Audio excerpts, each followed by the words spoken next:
Plan Cataluña es una entidad formada por asociaciones y fundaciones que trabajan con personas con síndrome de Down. En realidad lo que queremos es tener las mismas oportunidades que cualquier otro joven y llegar a ser responsables de nuestras propias vidas.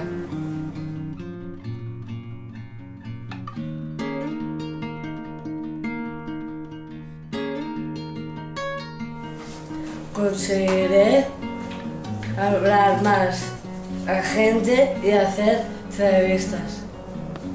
Ser más segura de mí misma y también poder entrevistar a la gente que no conozco.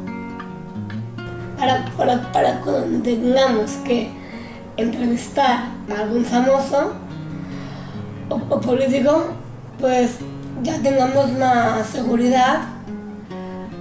Bueno, pues al entrevistar a cualquier personaje.